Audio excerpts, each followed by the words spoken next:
Oh, hi there. I was just reading this book. Let's talk about movies. Today we're going to talk a little bit about Judas and the Black Messiah. This movie takes place in the late 1960s when the FBI was trying to infiltrate the Black Panthers. And specifically, this story is about William O'Neill, a young kid who's kind of like, I was going to say recruited, that's not the right word, but basically he was blackmailed into joining them and infiltrating the Black Panthers and feeding them information and a little bit more if you watch the movie. Shaka King, who directed this, wrote, directed, produced everything. He said he wanted to make a biopic on Fred Hampton, who was the chairman of the Black Panthers in Illinois at the time. And but his way of like getting in there, his hook, if you will, was like a Fred Hampton biopic meets The Departed. Which, of course, like Hollywood, I'm sure was just like, yes, here's some money, go make it. Which is, I mean, rightfully so, because The Departed is amazing. So, while Fred Hampton is a story all on his own, I certainly wasn't really familiar with him before this movie, but of course I looked him up afterwards and whatnot. The main protagonist is William O'Neill, and he's played by LaKeith Stanfield. And we're going to jump back over to him in a second, but I just want to bring up that Fred Hampton was played by Daniel Kaluuya. Now, these are two of the finest working actors today. They're amazing. They're disgustingly good. Like most people, I was introduced to them in Get Out, but they've each done amazing work since. LaKeith Stanfield, man, that guy is like disgustingly good. I mean, like Atlanta, Knives Out, you know, just like Short Term 12, one of his early stuff. He's just so good. So like these two actors, like that's why you watch the movie. That is why I watched the movie. I really didn't look up anything about the synopsis of the film. I didn't even see a full trailer. I saw like a little snippet online, and because we have HBO Max, I was like, all right, well, it's not safe for me to go to the theater, so I'm gonna stay at home and watch it.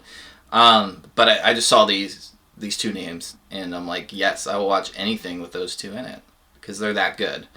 And the director knows this. That's why they were casting the roles. So anyway, the movie focuses on William, and he's blackmailed into joining like the FBI, you know.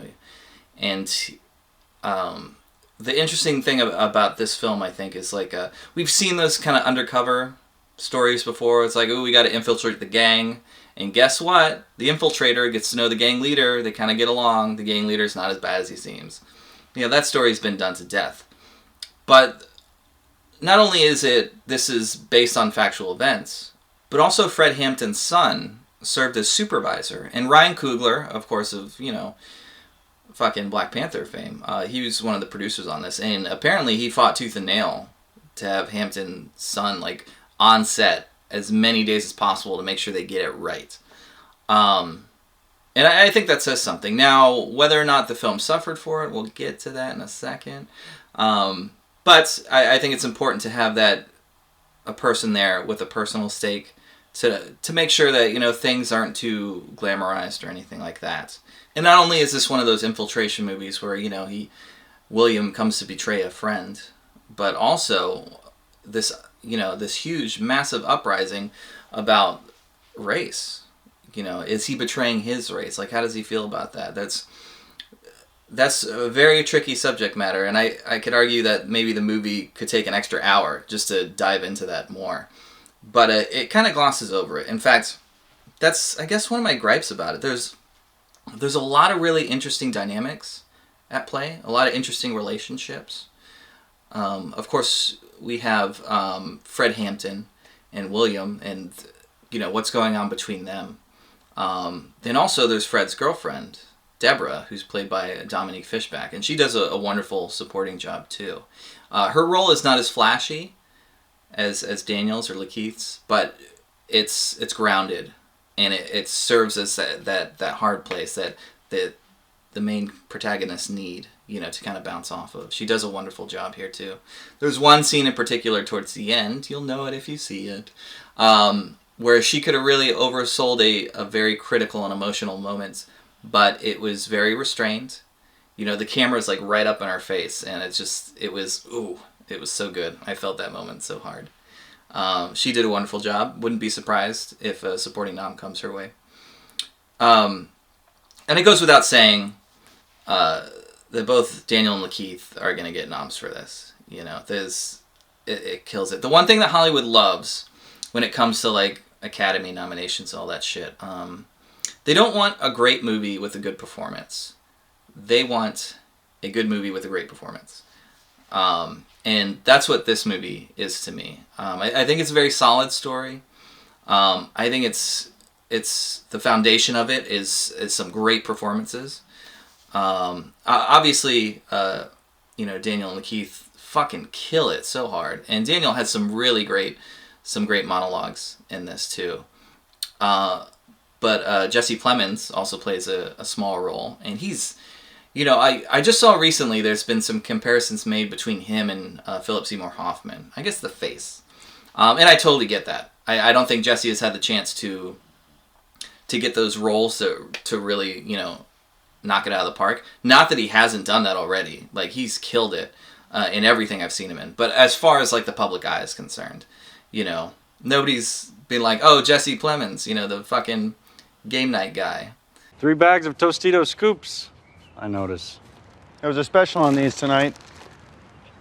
3 for 1. 3 for 1? Yep. How can that be profitable for Frito-Lay? So anyway, we have this infiltration story. We got this biopic on Fred Hampton. We got those dramatic moments. There's moments of action too. And a lot of it, as far as what we've seen in movies like that before, are kind of what we expect, but it's done well. Now, I think where this movie kind of misses the mark is those little moments of connectivity to make it feel just a little more heartbreaking and genuine. For example, Fred Hampton and William, they befriend each other, of course. But I think we're kind of missing those moments where we see that William is maybe a little bit turned or affected by what Fred is doing. Of course, Black Panthers, a lot of that, there was some hostile stuff, but a lot of it was just trying to feed the community, trying to shelter the community. And we don't really see how William kind of reacts to this. He rises in the ranks of the Black Panthers, but we only get a small glimpse of him interacting with the community and how that affects him in the overall role. Likewise, his relationship with the FBI agent, played by Jesse Plemons. There's some interview footage dispersed throughout the movie, and he mentions how the FBI agent was kind of almost like a father figure for him. And we never see that in any of the scenes that play out. In fact, Jesse Plemons, because I don't remember the character name, he's always kind of a fucking son of a bitch in all the scenes. And that's fine. That's fine. Except for not only that interview segment, but there's also one scene we see with him and J. Edgar Hoover, played by Martin Sheen, where it's obvious that Jesse Plemons' character is not just a blatant racist. He is genuinely doing what he feels is right. And I think that's an important distinction to make as far as the character goes. That gives it some depth. And we only like scratch that surface. We never quite see the whole thing. And I don't know, maybe it's a time thing, just to keep the running time down. Maybe there's more, but it just seemed like some of the scenes seemed at odds with each other. And there's one final piece of the puzzle that the film is just missing. And it just, you kind of, if you didn't know already, at the end of the movie, you kind of discover a little bit of new information that kind of like, ooh, that makes it even more like amazing, this entire story. And I'm going to tell you why it didn't capture that. Welcome to the first and last segment of why I didn't capture that. So come the end of the film, we get some real life facts, we get some real life footage, and we find out that Fred Hampton was 21 and that William O'Neill was 17 during the events that are taking place in the movie. And given that information, that is like mind-blowing what these two young adults, barely had to go through. You think about some of the shit we have to go through as older adults, and that's just, oh man, the weight of their actions and what they're trying to do and the danger they put themselves in. It's amazing. Now, why this is important, and as far as the casting goes, is obviously, Daniel Kaluuya and LaKeith Stanfield are not these ages. Now, this is not uncommon, of course. As far as biopics go, age is almost a suggestion. We're going to cast what we feel is right. Look at Gary Oldman in Mank, recently. Amazing film. I loved it. But Gary Oldman he was much older than the character he portrays in that movie, but that's fine. In fact, I'm a firm believer in that, the film comes first. Granted, there are certain stipulations that come with that when you're doing a biopic.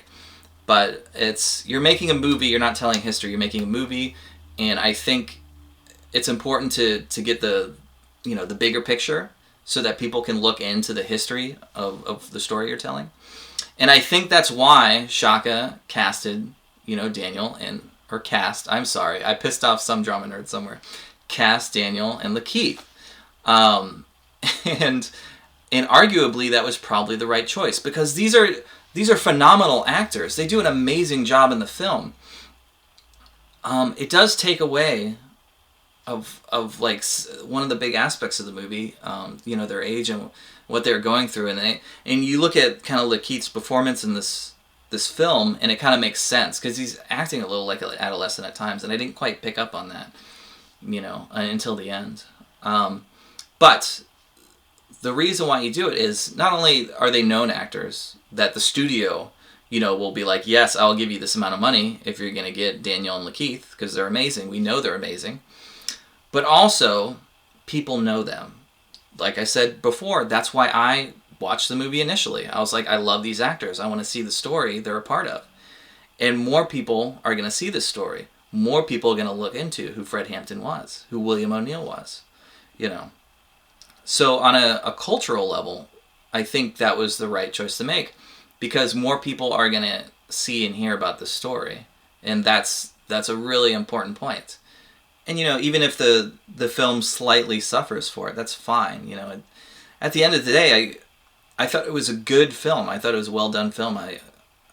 And it had some knockout performances. For me, I would give it a 7 out of 10. And that seems like it might be disappointing to some. Like, a 7 is a 7 is a good, solid film. It's filled with some great performances. It just, there's just little bits missing to really make that story, as a film, rise above. Now, if we want to talk about the cultural significance, that's so much greater. That's a different thing. That's a different conversation. But this is an important film. It's a really well done film. And honestly, even if you don't care for the story at the end of the day, just watching it for the actors in it alone, like, there are nominations that are going to come out of this movie. There's no question. And now the question, there is a question. The question is, like, who's going to be nominated for what? LaKeith is the main protagonist. So, best actor. And Daniel supporting, maybe. But he plays a huge role in this too. He has some great monologues and speeches in the film. It was a killer film to kick off the year with, man. I mean, I know it's already February, but I want to try and stay up to date with movies. Because last year, it's like, I don't know what's coming out. It was like all the leftovers. Studios were like, do we have any movies? Just get it out there. Not the big ones. Hold on to those. Just the other ones.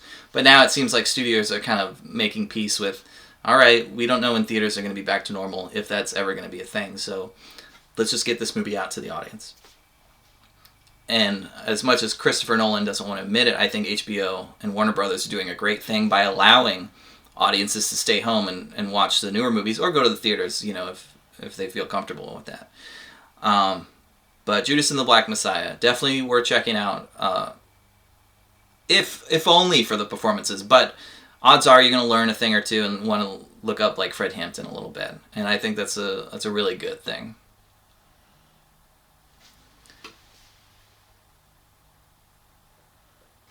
Why